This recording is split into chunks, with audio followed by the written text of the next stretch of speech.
Okay, hey, Pastor Dixon here, Pastor Thomas Dixon, community advocate for the people, not a politician but a public servant. And we're down here in the Waylyn right now on Niagara Street, and we're at a place in the Waylyn where years ago, 2014, New Year's Day, a mother was killed at about 5:40 in the morning. She was the second mother that was shot that morning. The other mother was over on Aintree Street that day. She survived, but this mother, about 5:40 in the morning, somebody knocked on the door. They fired through the door, and it was the result of an altercation that went on in a club, in a local club. I guess we could call it retaliation or what. Later on that day, that New Year's Day 2014, another mother further up Dorchester Road would actually be killed also. So New Year's Day 2014, we lost two mothers to gun violence. This community, the Waylyn community, is like many communities I've lived in and I've seen for a long time. Communities where people had hope for a future. They moved into these properties. They purchased these properties in order to, to really plan for their futures. But as we see here, these properties have been allowed to go down and to devaluate. Ultimately, I'm sure they're on the gentrification hit list. We look around, we see children with no sidewalks. They have to play in the streets. That's ridiculous. If we're going to walk around the neighborhood more, we'll see more areas similar to this, more places where actual murders took place in the Waylyn. And the irony is that over the years that I've spent out here in the streets advocating, there's been very little support from law enforcement in North Charleston and city government here. Although everybody likes to talk about it's bad here, well, I haven't seen the city come out in support of trying to make that change. Myself, I've worked with Elder Johnson National Action Network for a long time. As a matter of fact, right after this shooting, right here, we stood and prayed with this family to show them that the community was here for their support. Later on, because of another murder that we're going to go to the scene of, a young man was shot over on Saratoga Street, and we organized several marches in this area, one of which, the Children's March. The newly appointed Chief of Police, Chief Eddie Driggers, joined us in that march. He had just been appointed. He got in the march with us and marched around the Waylyn with us. We ended at Janine Batten Community Center over here. He said, I'm going to be out here in the streets with you all trying to fight this crime. And that was the last time we saw him in the streets with us fighting crime and trying to end murders. I want to make a quick transition to our current police chief, Chief Reggie Burgess. I really appreciate him, and I know that he has a heart to make the changes in this community and these communities in North Charleston, and I know he has the ability to do so. But in 2014, when we marched, and we marched before then, I think it was 2013 when the other place we're going to go to, he was Deputy Chief Burgess at that time, and he wasn't out here marching with us, trying to end this. I'm not trying to burn any bridges.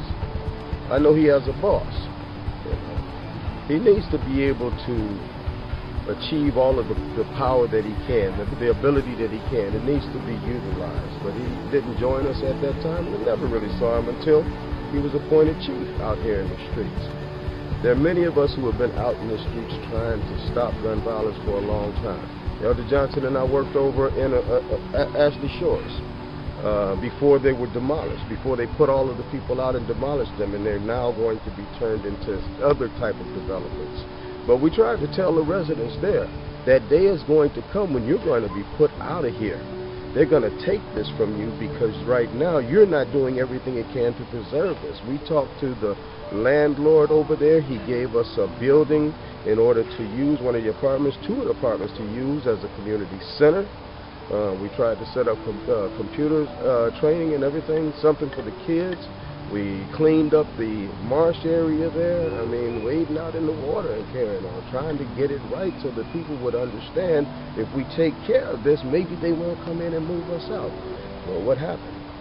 You can drive down Azalea Drive right now and not even know there was an Ashley Shores, because it's gone and it's going to be redeveloped. It's part of the plan. We have got to stop allowing this system to victimize us. And we can't be accepting of that. We deserve better. The people in this community, as I look around, I mean, their guns are all around in this community, I'm certain. But until we address the issue, until we have full support from a city that will address the issue and not place the profits that are the potential profits that are available from communities like this that sit really close to the interstate, easy access to downtown, and as long as there are guns and drugs in the community and the lack of a quality public education available, then the community is going to go down. The data clearly states it. And they let it go down in order for them to buy these areas up low and then redevelop them and sell high. If we don't have a stake back in this community, or take this community back for ourselves, or get someone in office who will do the right thing by these areas, in 10 years this will not be here, and this will be redeveloped with $500,000 or $400,000 condominiums that the good people that are living here will not be able to afford, not be able to live in, and there's no plan for them to be in the picture at that time. My people that look like me. And that's why I fight for what I do. I know that we can end gun violence. I wish I would have had the support years ago in order to do it. But we got to start somewhere. We talk about 2017, and I know I'm rambling on, but we talk about 2017 and the 35 murders that happened in North Charleston at such a high rate. Well, the year before that, there were 32 murders. And the year before that, well, there were 19 the year before that, and 23 the year before that. So 19, I think it was 21 last year, really, but they say 19. So that's not a move forward until we see what happens in 2019, okay? Sustained superior performance, because we look historically, 2014, we had 23 murders in North Charleston, 2015, 19, 2016, 32, 2017, 35. So we had 19, I say 21 last year. We got to see what happens this year and next year before we say, oh, great job, we're really doing great. But anyway it goes, one body in the streets, one mother's heart broken, one family that has to bury a mother is unacceptable when there are things that we can do in order to end this epidemic of gun violence. And a lot of it has to do with lack of opportunity, lack of economic opportunity, lack of educational opportunity. There's so many different variables that have to be addressed. And when we look at a 24-year incumbent mayor, a man who has been in this seat for 24 years, and he's developed areas around here where people can live in peace and harmony, and huge parks and ball fields and everything. If we look down on this end, on the south side, I don't know why it's always got to be the south side, but on the south side, we see poverty, we see broken people, we see high crime and serious violence. It doesn't have to be that way. We need a mayor that's going to look out for everybody, not just some of the people.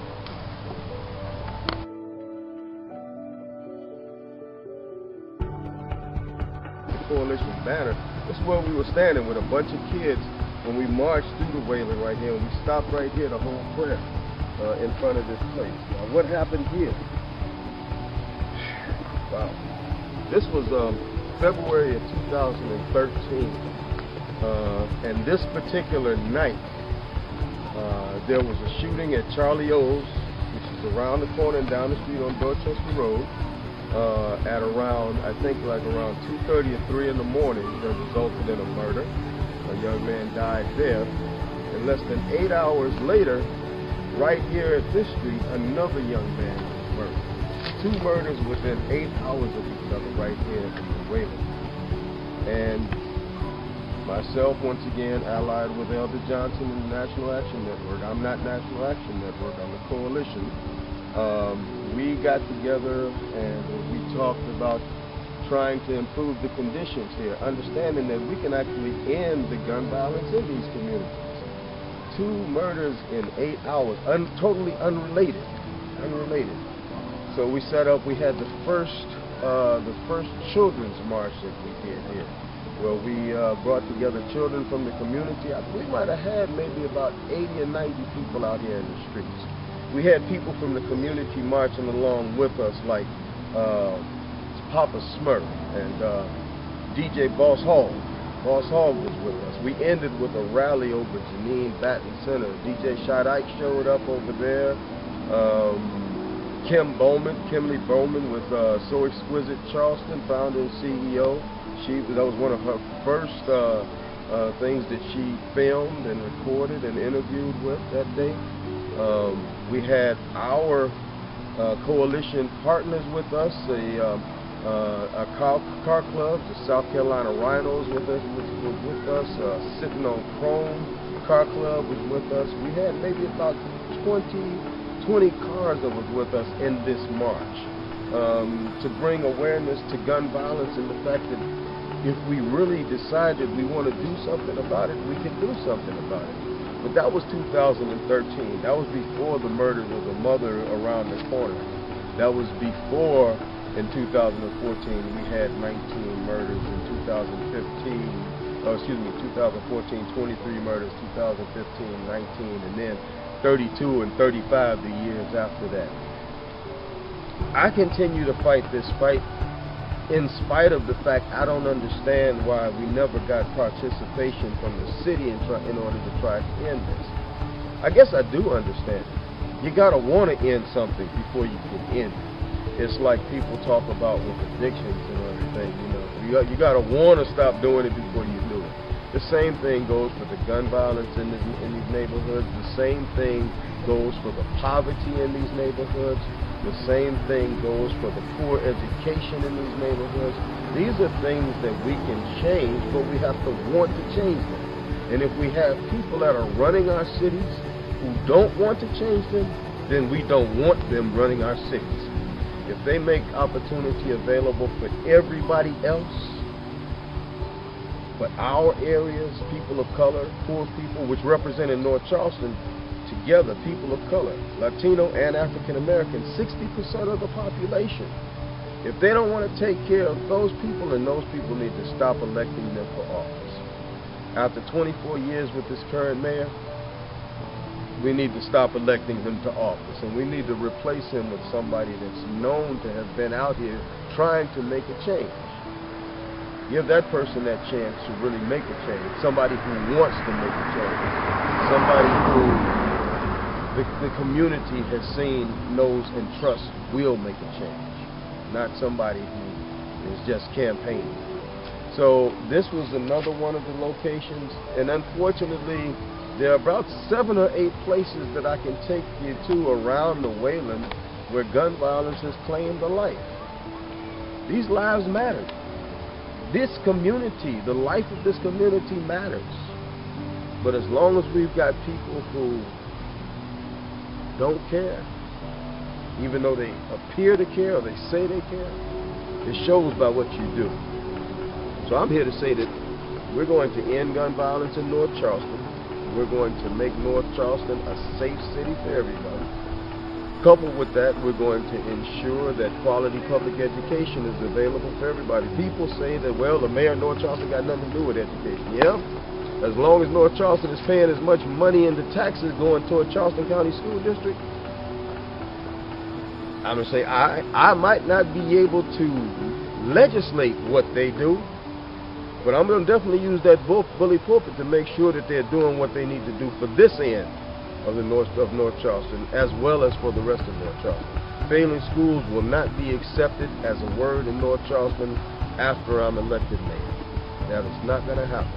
And the poverty in North Charleston that we see that ranks right now, it's 9 points above the national average, even though North Charleston is the biggest revenue drawer in the state.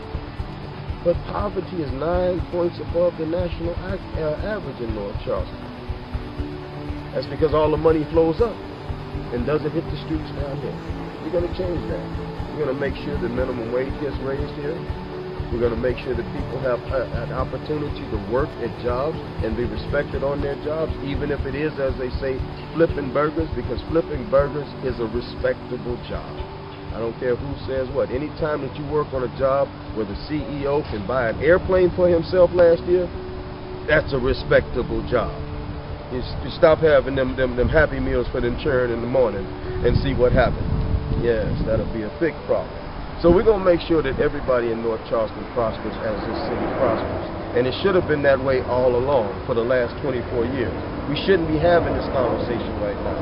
But we are, and it is wrong, and we're going to correct that in November of this year. Vote for Dixon 2019. So we're at Waylyn Park that the city of North Charleston built last year, 2018, and they had the grand opening. I think they had our local elected officials and everything come out for it.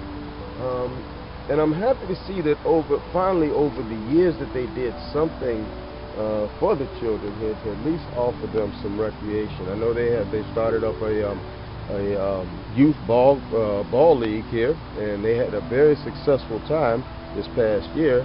But the problem is, you know, when I stop and I think about the $8 million that they spent up Dorchester Road on the park up there with baseball fields and walking trails and all of that, and we look down here on the low end, and you know, really this park in the films that we see, it actually looks to be a lot larger than what it is in reality. It's a small park for a community with a lot of children who really would deserve the same type of park that they built up that road, you know, for the more well-to-do community. It's really sad that you know that the city would serve up people in the community as if they were second-class citizens. You know, of course, historically, people of color were labeled as 3/5 of a man. This doesn't even account for 3/5 of a man when it comes to representing a community or what a city has done for a community. This is less than that. You know, I'm happy that they, like I said, I'm happy that they finally, after all these years, we have a mayor who's been in power 24 years. You know, in this neighborhood that once had people that lived here who really dreamed that this was going to be their home for years. They were building their future in this community. But ultimately, this community was allowed to implode upon itself due to poverty, due to lack of quality education, due to the influx of guns and drugs into this community, and basically the things that could have been done in order to prevent that from happening, to make this community a viable, vibrant community that it should still be today. Those things were never done over the last 24 years. The lives of these people really didn't matter. And it still doesn't matter if you look around at what was brought down for a park. The children are happy, I'm sure, that they have something, because something will always beat nothing. There was nothing before this park. But we have to understand that as a people, as a community, we can no longer settle for what we're given. Frederick Douglass once said that power demands nothing. Power concedes nothing without demand. It never has and it never will. We as a community have accepted what's been given us without demanding what we know we should have. And that's life, liberty, and happiness. The tenets of our nation. The American dream, a shot at the American dream. But what we have is a government, a city government in this case, that has taken that dream away. The children that live here, because of poor schools, because of, as they get older, the lack of economic opportunity, can't even make a wage that's commensurate with the cost of living in the 21st century. The fact that many are condemned to a life of poverty, a life of crime, many of whom will not make it that far. We've talked about some of the murders that have happened in this community, without going to the surrounding communities. Things that could have been fixed. It's time for us to have people running our cities who want to take care of everyone in the city, without exception. That the playing field has got to be level for all.